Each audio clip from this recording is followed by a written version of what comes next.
Halo semuanya, selamat datang kembali di video analisa harian XAU USD bersama Manana. Ini adalah analisa harian XAU USD pada hari ini tanggal 20 November 2023. Seperti biasa, jika kalian semua suka dengan videonya, jangan lupa like dulu videonya, subscribe bagi yang belum subscribe, hidupkan lonceng, dan di-share ke yang lain ya. Oke, jadi langsung aja kita lihat analisa kita terakhir kemarin di hari Jumat. Yang seperti yang saya katakan bahwa kita bisa nanti open posisi buy ketika harga itu nanti bisa turun ke 1978 atau di 1973 yang ada di sini ya. Karena kalau kita lihat di sini kan kemarin 1973 itu merupakan area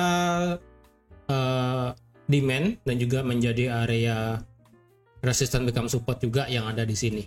Jadi otomatis jika harga memang bisa sampai sana, kita bisa nanti open posisi buy. Ternyata harga itu terus bergerak naik pada saat market Eropa naiknya itu bahkan mencapai di harga 1993. Kalau kita lihat di 1993 memang tidak ada gini ya, tidak ada tidak ada area supply terdekat di sini. Ada sih area supply, tapi area supply biasa, bukan area supply yang sebagai area support resisten aja. Ya. Ada di harga di 1993 di sini. Tapi lebih baik kemungkinannya adalah bisa sampai di harga 2000 di sini. Jadi kalau berdasarkan berita kemarin yang ada di building permit itu meningkat dari 1,47 ke 1,49. Sebenarnya sih itu tidak terlalu berpengaruh ke XAU ya. Sebenarnya sih kalau dilihat di sini harga itu memang ya bergerak turun aja seperti biasa. Terus kalau untuk hari ini secara berita USD kita tidak ada berita apapun pada pagi hari ini, lebih tepatnya pada hari ini ya. Karena untuk hari ini market kelihatannya sepi, cuma ada satu berita penting dari segi China aja. Sisanya tidak ada. Dan sekarang kebetulan juga market pada pagi hari ini drop turun sampai di 1973. Ya, drop sampai di 1973,50. Jadi jika yang sudah kena di sini ya sudah, sekarang sudah running profit ya. Yang dimana nih tumben sih saya bisa lihat harga itu di pagi hari langsung mengejar area demand yang ada di 1973 di sini. Biasanya sih jarang seperti ini, tapi sekarang harga itu memang sudah kena di area zona demandnya di sini. Dan kemungkinan harga bisa naik sampai di 2000 kemungkinan ya. Tapi kalau misalnya tidak bisa ya kemungkinan harga kan masih tertahan di area resisten di harga 1993 di sini. Karena kalau kita lihat dari segi time frame daily ya. Dari segi time frame daily kita ada yang namanya rejection cukup panjang di sini ya. Tapi jika teman-teman lihat dari segi time frame daily, sebenarnya kita ada area supply baru ya. Sebenarnya kan area supply daily ini besar banget nih areanya ya, sebesar ini. Kenapa saya tidak gambar ya, karena ini terlalu besar ya, dari 2004 sampai di 1983 ini terlalu besar. Jadi ketika suatu zona itu terlalu besar sih saya rasa kurang worth it untuk digambar. Tapi apakah bisa dikatakan sebagai area supply? Bisa ya. Ini sebenarnya bisa dikatakan area supply karena kalau kita lihat secara dari hari Kamis kemarin harga masuk ke area supply tapi tidak berhasil close di dalam area supply. Kemudian di hari Jumat harga masuk lebih dalam ke area supply tapi tidak berhasil close di dalam area supply. Jadi menandakan bahwa area supply ini valid sebagai area yang bisa membuat harga itu bergerak turun, lebih tepatnya memantulkan harga itu untuk bisa bergerak turun. Nah, apakah harga bisa melanjutkan penurunannya? Kalau saya rasa memang area supply ini masih bagus banget ya, tapi masalahnya ini kan area supply daily, gede banget area supply-nya, bahkan mencakup di area di harga 2000 dan juga di 2004. Jadi saya rasa jikapun harga itu bisa masuk lagi ke area supply, kita harus bisa mengkonfirmasi apakah harga yang ada di dalam area supply ini itu bisa membuat penurunan lebih lanjut atau malah harga itu bisa break harga 2000. Karena sekali lagi yang saya katakan kemarin, harga itu kan sudah mencapai di titik 61,8, bahkan kemarin itu naik sampai ke 78,6 yang ada di 1992 ya, 1993 lah anggap ya. Harga itu naik sampai sana dan kemudian turun. Nah, apakah sekarang harga itu bisa melanjutkan kenaikannya? Sekali lagi, 2009 ini harus di break dulu. High terakhir yang ada di sini itu harus bisa di break, baru kita bisa memastikan harga itu bisa menggunakan yang namanya Fibonacci extension dari swing yang bisa kita tarik dari daily di sini. Ya, sudah saya katakan juga adalah bisa sampai di 2030 atau bahkan di 2057. Ya, itu masih sangat jauh sekali tapi ya. Tapi kita harus pasti bisa nggak harga itu break di atas 2009, dan jika tidak adalah bisa saja harga itu bergerak seperti ini ya. Ini kan kita ambil dari sudut pandang daily ya. Bisa saja harga itu bergerak seperti ini. Karena kalau kita tahu harga ini kan sudah membuat yang namanya lower low, ya kan, dari sudut pandang daily kita sudah melihat harga itu yang pertama dia membuat higher high dan higher low secara jelas banget. Dan kemudian di tanggal 3 November harga itu membuat yang namanya lower high, dan kemudian di tanggal 13 November harga itu membuat yang namanya lower low. Nah, sekarang apakah di sini seperti yang saya katakan juga kemarin kan, apakah di 1972 akan menjadi valid lower high yang baru? Ternyata enggak. Ternyata harga itu masih bergerak lebih tinggi sampai di 1993. Nah, sekarang pertanyaannya adalah apakah 1993 ini menjadi area lower high baru? Ya, apakah ini akan menjadi titik putar harga itu bisa membuat lower high dan bisa membuat lower low baru? Ya, itu bisa saja terjadi jika memang harga itu tidak bisa melewati yang namanya high sebelumnya yang ada di 2004 atau bahkan real high-nya yang ada di 2009. Ya, jika harga itu masih berada di bawah 2000, saya rasa kemungkinan harga itu membuat lower high dari segi daily bisa saja itu terjadi ya, bisa saja itu terjadi. Jadi oleh karena itu secara pandangan daily, untuk meyakinkan kita bisa nge-buy jangka panjang 2000 itu harus bisa lewat, yang dimana otomatis dia bisa break high sebelumnya, dan itu menjadi faktor yang bagus banget kita nanti bisa nge-buy, bahkan target bisa sampai di 2030 atau bahkan di 2050. Kenapa saya berpandangan masih dalam kondisi bearish walaupun harga itu ya overall masih dalam kondisi bearish ya kan, harga itu masih dalam kondisi bullish banget, maksudnya maaf. Kenapa saya berpandangan itu masih bearish? Pertama, harga itu sudah membuat yang namanya lower low ya. Ketika harga sudah membuat lower low, higher low di sini, high yang ada di sini yang ada di 2004 ini belum di break. Ketika 2004 ini belum di break, maka pandangan saya pribadi itu masih dalam kondisi bearish. Lain halnya jika harga itu 2004 dan 2009 itu di break, maka pandangannya akan saya ubah menjadi bullish. Ya, karena sekali lagi harga sudah membuat yang namanya lower low dan harga juga sudah membuat yang namanya lower high. Tinggal harga itu membuat new lower high baru. Ya kan, seperti sudah saya katakan tadi, apakah ini akan menjadi lower high baru?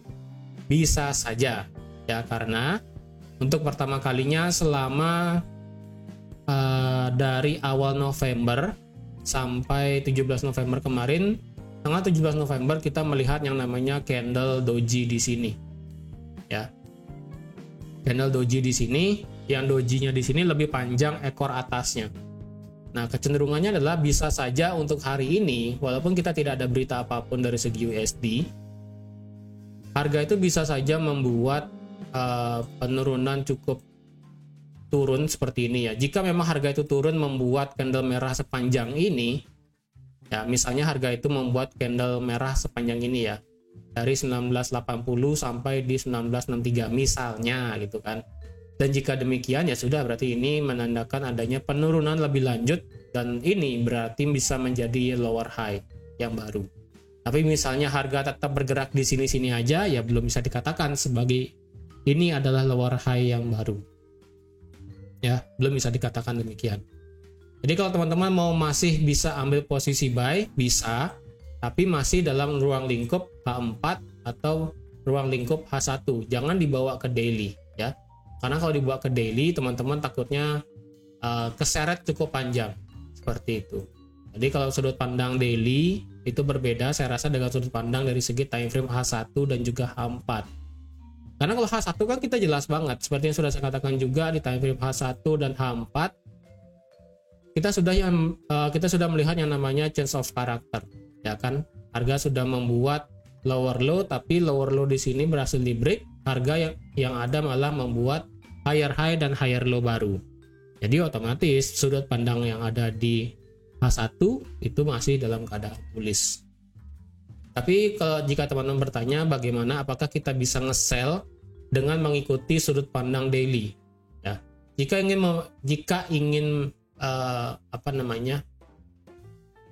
mengikuti sudut pandang daily, pertama secara dari time frame H1 kita bisa kita bisa menggambar suatu market structure-nya, ya kan, seperti ini ya. Market structure-nya seperti ini, ya kan. Nah, market structure sekarang seperti ini, yang dimana kita sudah membuat yang namanya BOS dari 1973 dan harga sekarang sedang membuat seperti kejadian seperti ini, ya. Kejadiannya terulang di tanggal 15 November kemarin. Harga membuat low lebih rendah dari yang ada di sini ya. Kalau bisa lihat, ini low-nya lebih rendah daripada yang ini ya. Ini low-nya lebih rendah dan sekarang ini juga sama membuat low yang lebih rendah. Nah, sekarang jika harga itu bisa break di atas 1997 ya. Jika 1997 berhasil di break seperti ini atau enggak di 1993 ya, kemarin 1993 berhasil di break dan kemudian harga muter balik ke bawah, turun di bawah 1973 ya. Jika harga bergerak seperti ini, maka kemungkinan ini sudah change of character sehingga penurunan tren ataupun tren yang awalnya bullish seperti ini akan berubah menjadi bearish. Tapi misalnya tidak membuat high yang lebih tinggi, misalnya harga berhenti di sini ya. Harga berhenti di 1989 atau di 1990 seperti ini misalnya, berhenti di 1990 dan kemudian membreak 1973. Nah, ini bisa dikatakan sebagai change of character juga karena 1973 merupakan valid low yang terakhir. Ketika sudah melewati valid low yang terakhir, maka kecenderungannya adalah di H1 sudah change of character dan di daily kemungkinan 1993 adalah valid lower high yang baru. Ya, jadi seperti itu. Tapi untuk saat ini harga kan sedang mantul di area demand yang ada di 1973. Jika teman-teman ingin open sekarang, saya rasa sudah telat, sudah jauh banget harganya running sekarang. Tapi jika ada yang pasang buy limit di sekitaran sini, ya sudah kena. Jika yang pasang buy limit di 1973 pas, saya rasa belum beruntung untuk open posisinya ya. Lalu apakah kita bisa open sell kalau gitu harga bisa mencapai harga 2000? Saya rasa enggak juga. Ya, saya rasa enggak juga. Karena dari sudut pandang time frame H1, market masih bullish banget. Nah, jadi untuk saat ini kita lebih baik tunggu aja dulu apakah seperti yang tadi saya katakan, apakah harga itu bisa membuat yang namanya BOS yang baru. Ya, kalau kita lihat ini kan break of structure. Nah, kemudian dia membuat lower low. Nah, kita tinggal tunggu apakah harga ini bisa membuat BOS baru atau tidak. Jika dia bisa membuat BOS baru, ya sudah, berarti kemungkinan harga akan bisa melanjutkan kenaikannya dan potensinya bisa membuat high lebih tinggi dari sudut pandang daily. Tapi misalnya tidak, berhenti hanya sampai di 1988, 1999 atau 1990 misalnya, dan break 1973, maka kemungkinan harganya bisa bergerak seperti ini. Ya, harganya kemungkinan bisa bergerak seperti ini.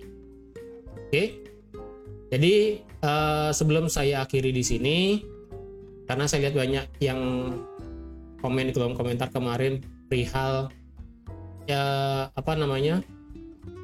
perbandingan antara para YouTuber yang bikin analisa XAUUSD ya. Jadi kalau menurut saya silahkan Kalau jika teman-teman sependapat dengan apa yang saya katakan juga it's okay, karena saya tidak, sekali lagi ya, disclaimer lagi. Jadi buat para subscriber baru, di sini Amandana ini tidak memaksa kalian semua untuk ikut ke dalam apa yang sudah dianalisakan di sini. Karena sekali lagi, sudut pandang dan juga bagaimana cara orang trading forex itu berbeda. Ya, tidak selamanya apa yang saya sudah ketahui itu bisa dikatakan ataupun bisa works untuk kalian semua. Terkadang juga tidak demikian. Dan jika teman-teman masih bertanya memakai indikator apa, ini saya tidak memakai indikator apapun ya. Jika teman-teman melihat pivot di sini, ini hanya sebagai konten aja kemarin ya, untuk buat konten video kemarin. Sebenarnya sih ini nggak saya pakai. Jadi selama video saya buat itu saya hanya menggunakan market structure, supply demand, support resistance, itu aja. Jika teman-teman bertanya kenapa nggak pakai indikator, ya karena jika teman-teman sudah trading lama ya pasti mengerti kenapa nggak pakai indikator. Karena lebih baik trading itu kita blind chart aja kayak gini, nggak perlu banyak-banyak indikator. Dan jika pun teman-teman merasa terbantu dengan indikator juga it's okay, nggak apa-apa ya. Karena sekali lagi style trading setiap orang itu beda-beda. Saya tidak bisa memaksakan teman-teman itu harus seperti yang sudah saya buat seperti ini, ya kan? Sekali lagi seperti yang sudah saya katakan tadi, memang jika misalnya teman-teman memandang ini sebagai kesempatan untuk open posisi buy ya silahkan, ya kan. Jika berpandangan terbalik misalnya, oh saya mungkin akan sell di 2000 ya, juga silahkan, tidak apa-apa ya. Karena market di forex itu adalah market tidak pasti. Kenapa saya katakan tidak pasti? Karena apa yang sudah kita buat, apa yang sudah kita gambar seperti ini misalnya, kita di sini cuma bisa memakai analisa yang sudah kita pelajari. Analisa pun berbagai macam ada ya. Ada yang analisa SMC, ada yang analisa dengan trendline, dengan sebutannya apapun itu, ya kan. Setiap orang pasti punya apa ya? Setiap orang pasti punya satu teori yang membuat dia itu merasa wah cocok nih di sini. Jadi ketika dia sudah membuat banyak ataupun dia sudah menonton banyak analisa YouTube misalnya, analisa XAU, dan ternyata di channel ini dia merasa lebih bagus, ya sudah, it's okay. Tapi ternyata jika merasa di channel yang lain lebih bagus, ya sudah, it's okay. Ya karena sekali lagi market forex itu market yang tidak pasti. Kenapa saya katakan demikian? Ya karena di sini kita hanya bisa merencanakan aja, ya.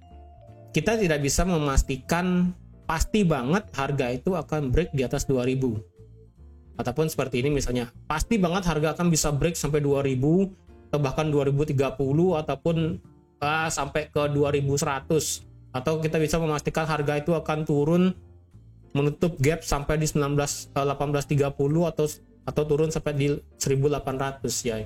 Kita cuma bisa ngomong aja ya kan.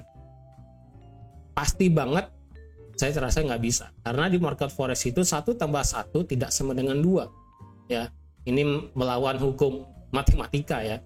1 tambah 1 itu tidak sama dengan 2 di forex itu. Bisa 2, bisa benar 2, bisa jadi 11, bisa jadi 3, atau bahkan bisa jadi 100 ya. Mulai lagi tergantung setiap orang memandang forex itu seperti apa. Jadi sekali lagi, jika teman-teman yang baru nonton channel YouTube Amandana, saya kasih tahu lagi ya. Jadi apa yang saya berikan itu hanyalah pure edukasi saja, dan saya tidak memaksakan kalian semua untuk ikut apa yang sudah saya gambar, apa yang sudah saya buat, dan apa yang sudah saya katakan di videonya. Itu akan kembali lagi menjadi tanggung jawab pribadi teman-teman, karena di sini saya hanya membantu sekedar edukasi yang sudah saya paham dari dunia trading forex. Sekali lagi, jika teman-teman tidak merasakan ada yang manfaat, it's okay, tidak apa-apa. Karena sekali lagi saya tidak memaksakan kalian untuk ikut ke dalam apa yang sudah saya gambar. Tapi misalnya jika teman-teman merasa ada manfaatnya, di sini saya ucapkan banyak terima kasih. Ya. Oke, jadi teman-teman sekian aja untuk analisa XAU USD pada hari ini. Jadi mohon maaf kalau agak durasinya agak panjang di akhir video ya, karena saya lihat banyak banget yang baru subscribe channel YouTube Ahmad Dana. Jadi ada baiknya saya sampaikan sekali lagi disclaimer yang sudah saya buat lama videonya. Oke. Jadi sekian aja untuk analisa XAUUSD pada hari ini. Terima kasih sudah menonton videonya sampai habis. Terima kasih juga sudah like, share, dan subscribe seperti biasa. Jikapun teman-teman ada pertanyaan seputar analisa ataupun apapun itu, dan sekiranya saya bisa menjawabnya, saya akan jawab di kolom komentar. Dan jika misalnya tidak sempat, saya akan bahas di analisa harian XAUUSD selanjutnya. Oke? Sampai jumpa di analisa XAUUSD besok. Bye-bye.